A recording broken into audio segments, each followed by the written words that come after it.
Imagina amarrar peixes recém-pescados, farinha de milho e tipo uma quantidade massiva de banha de porco dentro de um saco de estopa. Nossa, já soa como uma combinação bem intensa, né? Pois é. Agora imagina amarrar esse mesmo saco na sela de um cavalo, viajar por dias a fio sobre aquele sol escaldante dos trópicos e depois servir a coisa toda como jantar principal de uma tropa inteira. E sem geladeira, claro. Exato, sem refrigeração nenhuma. Soa como uma receita infalível para um desastre intestinal gigante, certo? Com certeza. É a primeira coisa que vem à mente. Mas a grande questão é que, naqueles planaltos implacáveis do Brasil colonial, isso não era uma falha de higiene de forma alguma. Era, na verdade, uma obra-prima absoluta da engenharia de sobrevivência. Uhum. É fascinante pensar por esse lado. Sejam todos muito bem-vindos a mais uma análise aprofundada. Eu estou muito animado para a imersão de hoje. A nossa missão é destrinchar um compilado monumental que a gente recebeu. São documentos geográficos, registros históricos, guias culinários, tudo sobre a região sudeste do Brasil. É um material riquíssimo. Sim, a gente vai entender exatamente como uma geografia hostil, montanhas intransponíveis, a febre do ouro e, mais tarde, o desespero econômico que trouxe navios lotados de imigrantes acabaram forjando tudo que borbulha nas panelas de São Paulo, Rio de Janeiro, Minas Gerais e Espírito Santo. O cardápio de hoje tem literalmente de tudo. Sim, para quem está ouvindo ter uma ideia, a gente vai falar sobre consumo de formigas, comida amarrada em cavalos e até um prato que fica azul por causa de uma reação química bizarra. O que é fascinante aqui é perceber que a alimentação, historicamente, nunca foi um mero exercício de preferência de paladar, sabe? A comida ela é um mapa arqueológico vivo. Faz muito sentido. Quando a gente olha para a culinária do Sudeste, nós não estamos apenas lendo receitas bonitinhas. Estamos lendo relatórios de sobrevivência mesmo. Táticas puras de adaptação, né? Exato. Tática de adaptação a biomas severos e as soluções engenhosas que populações inteiras encontraram quando deram de cara com montanhas de pedra e, mudanças bruscas na economia global. Certo, vamos desempacotar isso, porque as nossas fontes deixam muito claro que o Sudeste não era só um pedaço de terra qualquer no mapa. Era tipo uma verdadeira fortaleza natural. Uma barreira física gigantesca. E o curioso é que é a segunda menor região do Brasil.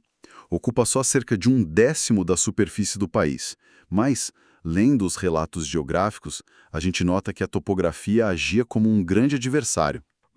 A Serra do Mar funcionava como um paredão maciço. Um paredão espremido entre o oceano e o interior. E, de alguma forma, esse microcontinente imprensado consegue abrigar biomas radicalmente opostos. Sim, a diversidade é absurda para um espaço tão pequeno. A gente sai daquela umidade sufocante da Mata Atlântica e vai para o solo arenoso e as estações supermarcadas do Cerrado. E tem até a aridez espinhosa da Caatinga lá no norte de Minas Gerais. Não é exatamente uma geografia que convida a um passeio de domingo. De jeito nenhum. É uma geografia que bloqueia o transporte. Mas, como foi que o pessoal começou a desbravar tudo isso? Bom, a colonização portuguesa começou ali no século XVI, né, no litoral paulista, com a fundação de São Vicente em 1532. Mas o litoral era só uma franja isolada na época. Exatamente. O verdadeiro motor histórico, aquele abalo sísmico que forçou o ser humano a rasgar essa fortaleza natural, só aconteceu mesmo no final do século XVII e início do século XVIII. Ah, descoberta do ouro em Minas Gerais? Isso, o ouro criou uma gravidade econômica tão absurda que simplesmente alterou o eixo de poder do Brasil inteiro. A necessidade de escoar essas riquezas para a Europa era tão vital que a coroa portuguesa precisou proteger a rota a todo custo. O que acabou resultando na transferência da capital, certo? Sim, o Porto do Rio de Janeiro virou a capital em 1763, justamente para facilitar esse fluxo. Mas aí vem a minha grande dúvida ao ler o material. Como as pessoas sobreviviam viajando por essas montanhas e florestas densas para transportar essas riquezas? Porque, não existiam estradas asfaltadas. Não, de forma alguma. O transporte e o abastecimento das minas dependiam quase que exclusivamente dos tropeiros. Homens que passavam a vida subindo e descendo esse relevo acidentado. E é aí que os documentos relatam o nascimento daquela culinária super específica, né? O que nos leva de volta àquele saco de estopa amarrado no cavalo que eu comentei agora há pouco. O famoso farnel de viagem. Isso. As fontes descrevem a evolução do cuscuz paulista, que, pelo que entendi, derivou do cuscuz nordestino, mas foi totalmente reprogramado para a viagem. Uma reprogramação essencial para aguentar a estrada. E a receita básica era farinha de milho pilada, peixes pescados nos rios locais, cebola e muita banha de porco. Mas, sendo bem honesto com quem está escutando, a minha primeira intuição ao ler isso foi de choque e confusão. É natural. Soa muito estranho para os nossos padrões de hoje. Né? Se a gente deixar um peixe fora da geladeira hoje, ele estraga em questão de poucas horas. Então eu fiquei pensando, peraí, eles amarravam peixe e banha num cavalo e seguiam viagem? Como isso dava certo? Essa banha de porco não estava ali só para dar sabor, né? Não mesmo. Ela funcionava tipo como um selante anaeróbico literal para impedir a oxidação? Olha, essa dedução é perfeita e vai exatamente no cerne da questão. Não era ignorância ou falta de higiene deles, era ciência empírica pura aplicada à sobrevivência diária. Caramba! Então a banha realmente isolava tudo. Sim, a banha de porco criava uma barreira impermeável ao redor dos ingredientes. Ao selar o peixe e a farinha na gordura animal, os tropeiros cortavam o acesso ao oxigênio e isso impedia a proliferação da maioria das bactérias aeróbicas, interrompendo o processo de apodrecimento. Nossa, genial! E a farinha de milho ajudava a secar a mistura, imagino. Exato, ela absorvia a umidade residual. O resultado final era um bloco denso de calorias e proteínas que podia durar dias, até semanas, sob o sol. É impressionante. E essa técnica, sabe, de usar farinhas e gordura animal para isolar carnes, é basicamente a espinha dorsal biológica de pratos fundamentais da cultura caipira e bandeirante. Como o virado ao paulista e o próprio feijão tropeiro. Isso mesmo. Era o combustível de alta octanagem que um homem precisava para continuar caminhando 12 horas por dia montanha acima. É fascinante ver como a necessidade cria a tradição. Porque essa cultura do interior, a cultura caipira, criou raízes tão profundas que acabou extrapolando a simples sobrevivência, virou identidade de comunidade. Sem dúvida, especialmente se a gente olhar para o Vale do Paraíba. Sim, o material cita o afogado, por exemplo, que é um ensopado fortíssimo feito com carnes de cozimento bem longo, tipo acém, o músculo, e aí engrossado com farinha de mandioca. É um prato que exige paciência. E nasceu em São Luís do Paraitinga, intimamente ligado à festa do divino. Ou seja, aquela mesma lógica de extrair o máximo de calorias de ingredientes rústicos deixou de ser só para aguentar a viagem e virou alimento de celebração. Mas, falando em ingredientes de sobrevivência, a gente tem que mencionar o mais inusitado de todos. Ah, eu sei onde você vai chegar, o içá. O içá, chamado caviar do caipira. Comer formigas, quem diria que isso estaria nos registros? Pois é, o consumo da formiga içá, que é a fêmea da saúva, é um dos exemplos mais brilhantes das raízes indígenas que ainda sustentam a base da culinária do Sudeste. Muito antes da chegada dos portugueses, né? Exatamente. Muito antes dos portugueses chegarem com seus porcos e galinhas, os povos originários já dominavam a entomofagia, que é o consumo de insetos. Nutricionalmente falando, no período de revoada, essas formigas são pequenas bombas de proteína pura e gorduras boas. E é um costume que sobreviveu à colonização. Sobreviveu e se manteve fortíssimo no interior de São Paulo, em partes de Minas e também no Espírito Santo. Aliás, o Espírito Santo tem um destaque curioso nos documentos. Lendo, a sensação que dá é que o estado ficou tipo num casulo geográfico por um tempão. Foi bem isso mesmo. O Espírito Santo experimentou um isolamento relativo até o século XIX, mais ou menos. E isso foi crucial, porque permitiu que as técnicas indígenas de manuseio do barro e da pesca se consolidassem sem uma interferência europeia imediata e agressiva. O maior símbolo disso seria a panela de barro, então. Com certeza. A autêntica panela de barro capixaba, que tem aquela técnica de confecção usando a tintura da casca de mangue vermelho, é de origem puramente nativa. Ah, sim. E quando os imigrantes italianos e alemães finalmente chegaram lá no século XIX? Então, o interessante é que eles não substituíram a cultura local, eles adotaram essa cultura. A moqueca capixaba moderna que conhecemos hoje é basicamente o resultado de temperos e técnicas europeias que se encontraram dentro dessa tecnologia de argila nativa. Nossa, uma verdadeira fusão. E essa ideia de panelas absorvendo diferentes culturas nos leva diretamente ao maior ponto de ruptura da nossa linha do tempo aqui. Porque, inevitavelmente, o ouro em Minas Gerais secou. E quando o ouro acaba, a economia beira o colapso total. O Sudeste precisava desesperadamente de uma nova joia de exportação para não afundar de vez. E essa nova joia foi o café. Mas o café não exigia apenas terras boas, né? Exigia muita mão de obra. Sim, uma quantidade monumental de força de trabalho. Especialmente porque a gente estava num cenário de abolição da escravatura no final do século XIX. E foi isso que causou aquela imigração em massa, reescrevendo o DNA de São Paulo. Aqui é onde a coisa fica realmente interessante. Porque, de repente, a capital paulista virou um caldeirão metropolitano operando num ritmo quase industrial. A transição do ouro para o café é, de fato, o evento causal que transforma a demografia e a dieta do Sudeste para sempre. A necessidade de trabalhadores nas lavouras e nas indústrias que surgiram ao redor do café trouxe milhões de imigrantes. Italianos, árabes, japoneses, espanhóis, portugueses. Foi aí que nasceu a São Paulo gastronômica, né? Exato. Nasceu dessa colisão abrupta. As tradições alimentares de quem chegava precisaram se adaptar muito rápido à velocidade de uma metrópole que estava engolindo tudo. O exemplo perfeito dessa velocidade, que me surpreendeu demais lendo as fontes, é a história do pastel. O pastel é um clássico dessa adaptação pragmática. Hoje, é meio impossível pensar nas ruas de São Paulo sem pensar no pastel de feira. Mas a origem dele mostra como o imigrante precisa ser criativo, sabe? Foram os imigrantes de origem chinesa, lá para o início do século XX, que pegaram a ideia do rolinho primavera tradicional deles e deram uma repaginada. Eles precisavam de algo que fosse fácil de comer na rua, né? Isso. Comer em pé, rápido de fritar, para atender aquele trabalhador urbano que estava sempre com pressa e, claro, usando ingredientes baratos. Eles trocaram a massa fina por uma massa de farinha de trigo mais robusta, que aguentasse o tranco, e estufaram com carne moída e queijo. É um design de produto brilhante. O pastel não é só um lanche.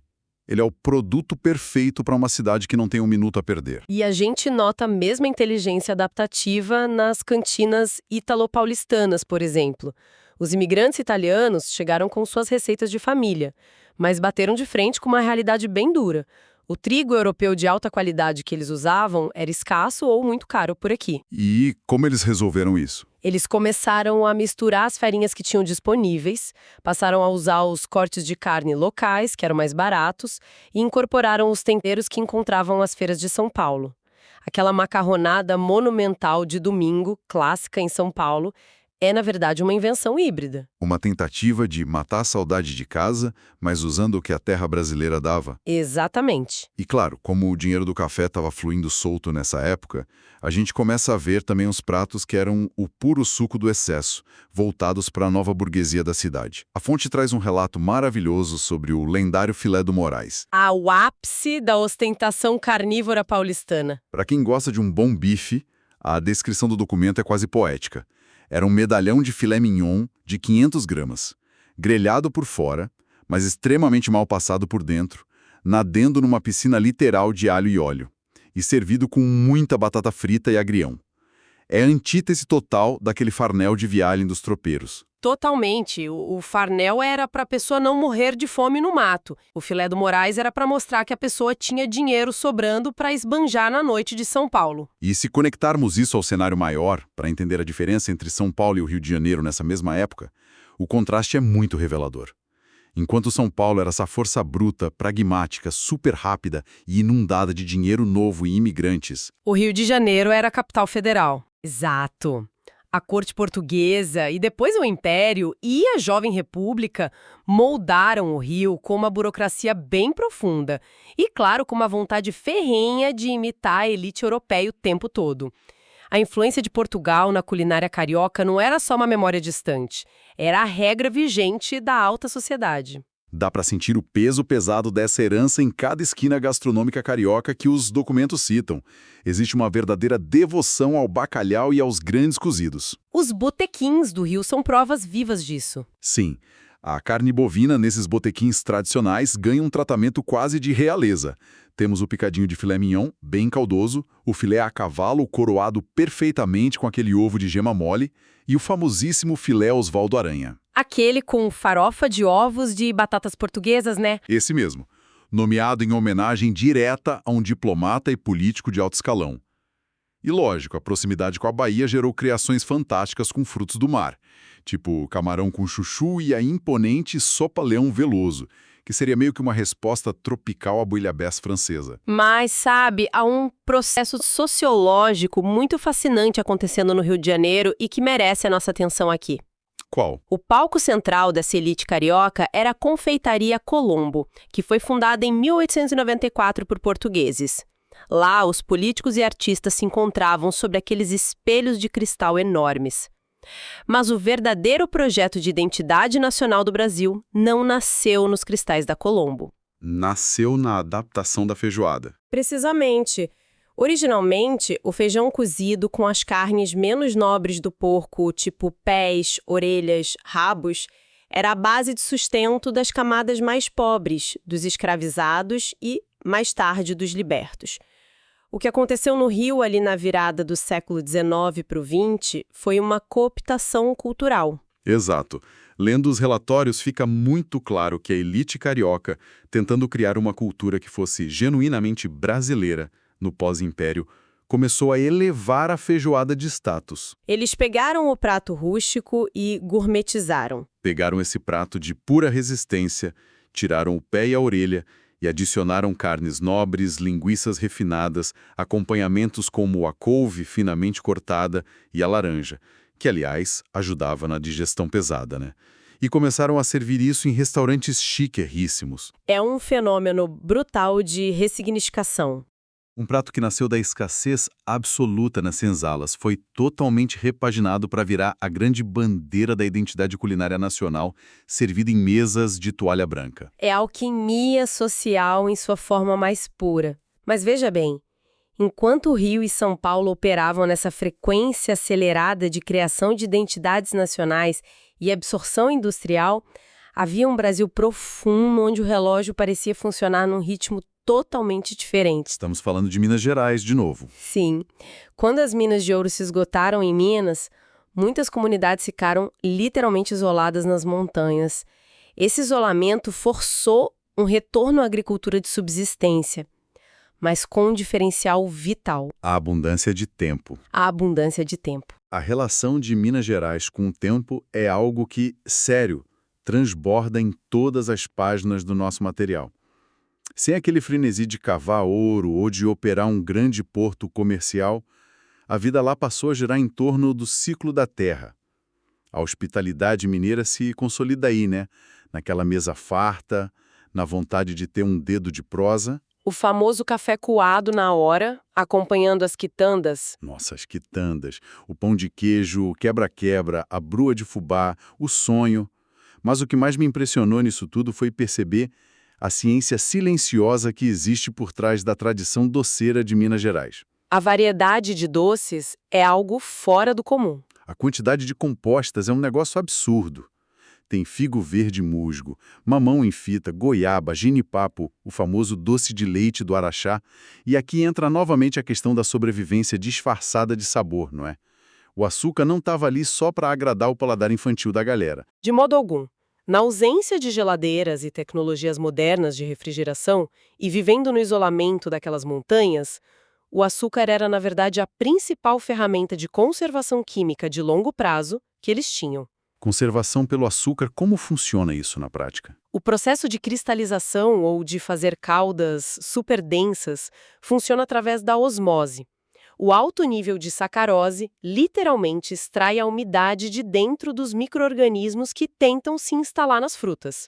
Isso desidrata e mata as bactérias. Genial. Então, fazer doce em Minas Gerais era a garantia de que a safra abundante do verão estaria disponível na despensa durante o inverno inteiro.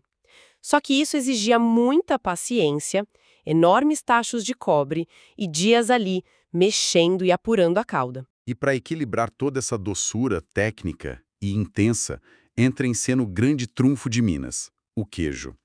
Lendo as fontes, eu expandi aquela minha ideia inicial de que o queijo de Minas atua como um diplomata na culinária. Na verdade, ele funciona como um diplomata químico formidável. Ah, com certeza. A acidez natural e a gordura de um queijo curado ou meia cura literalmente limpam o paladar. Eles quebram aquela sacarose super agressiva das compostas cristalizadas, permitindo que o contraste crie casamentos que hoje são imortais pra gente, tipo Romeu e Julieta ou Ambrósia servida com um bom pedaço de queijo fresco. É o equilíbrio perfeito. E o queijo faz a ponte ideal não só com os doces, mas com os pratos rústicos e salgados que também reinaram nesse isolamento rural de Minas. Pratos de cozimento super lento e de um peso calórico gigante, tipo tutua mineira com couve e torresmo. O arroz com suã. Sim, e o majestoso frango com ora pro nobis, aproveitando aquela cactácea rica em ferro que crescia fácil nos quintais das casas. Pois é. A engenhosidade mineira lidou com o isolamento das montanhas através da preservação no açúcar e do uso inteligente do tempo. Agora, se a gente olhar para as comunidades caiçaras no litoral paulista, vemos um isolamento semelhante. Presos entre a Serra do Mar e o oceano. Isso, mas que resultou numa ciência intuitiva completamente diferente, totalmente voltada para os recursos marinhos. O que nos leva diretamente ao grande mistério que eu lancei lá no início desta imersão. Uma curiosidade maravilhosa sobre o litoral norte de São Paulo, o tal do prato conhecido como azul marinho. Essa parte do documento é sensacional. Os textos indicam que é um cozido tipo um ensopado de peixe feito com banana verde. A minha grande dúvida ao ler isso foi, gente, como é que um cozido de peixe ganha uma tonalidade intensamente azulada sem que a pessoa jogue um corante artificial na panela? Como isso é fisicamente possível? É um dos casos mais espetaculares de química culinária acidental que acabou virando patrimônio cultural. Conta para quem está escutando como essa mágica acontece. O segredo está na interação molecular entre dois elementos muito rústicos. A banana verde, que era muito abundante nos quintais caiçaras e era usada como carboidrato base na falta de trigo ou batata, é riquíssima em tanino. O tanino é uma substância fortemente adstringente. Certo. Elas velhas e pesadas de ferro fundido. Durante um longo processo de fervura ali no fogo, o calor faz com que a banana rebere todo esse tanino direto no caldo. E quando esse tanino livre entra em contato com as partículas de ferro da panela... Acontece a reação química. Exato, ocorre uma reação química que altera a estrutura de absorção de luz do líquido, a cor muda completamente. Isso é simplesmente genial. E a comunidade caiçara não planejou essa reação molecular num laboratório, né? Eles não sabiam dessa química toda. Eles só tinham o peixe recém-pescado, a banana do quintal e a panela de ferro herdada da família. É biologia pura do ingrediente interagindo com a metalurgia rústica. E ao combinar os três por pura necessidade, o caldo reage e tinge tudo com aquela cor de oceano profundo. Isso servido junto com um pirão e, quem sabe, umas manjubinhas fritas ou aquelas ostras maravilhosas da região de Cananéia. Olha, é a prova definitiva de que a falta de recursos pode gerar uma riqueza cultural inestimável. E é exatamente essa a grande lição que emerge dessas fontes. Então, o que tudo isso significa no final das contas? Significa que, se observarmos o padrão, desde os tropeiros até as praias isoladas e as grandes metrópoles, a cozinha do Sudeste é, na sua essência mais fundamental, um testamento contínuo de resiliência. Uma história de sobrevivência através da comida. Sim, o clima idoso do Cerrado ou da Serra do Mar, os ciclos predatórios em busca de ouro, a necessidade de transportar riquezas no lombo de mulas por semanas e até aquela onda maciça de imigrantes desamparados que precisavam recriar suas vidas nas metrópoles do café. Tudo isso se traduziu em receitas concretas. Receitas que codificaram a história, né? Receitas que não apenas forneceram calorias para as populações em crise, mas que ditaram o desenvolvimento e a identidade cultural da região inteira. A história, de fato, não é apenas lida em livros antigos, ela é saboreada.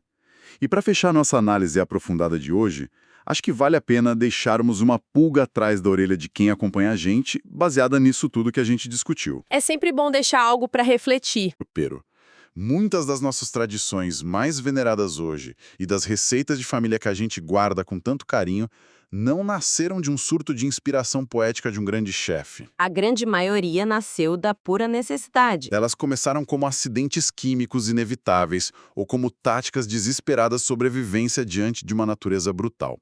Então, da próxima vez que um cuscuz paulista impecável, um suculento pastel de feira ou um doce de leite cristalizado brilhante chegar à nossa mesa, vale muito a pena nos fazermos a seguinte pergunta: qual foi o problema prático, a dor, o desespero financeiro ou o abismo geográfico do passado que precisou existir para forçar a invenção dessa maravilha que está no nosso prato hoje? É uma excelente maneira de olhar para o próprio prato. Fica essa reflexão para nutrir a mente de quem está ouvindo.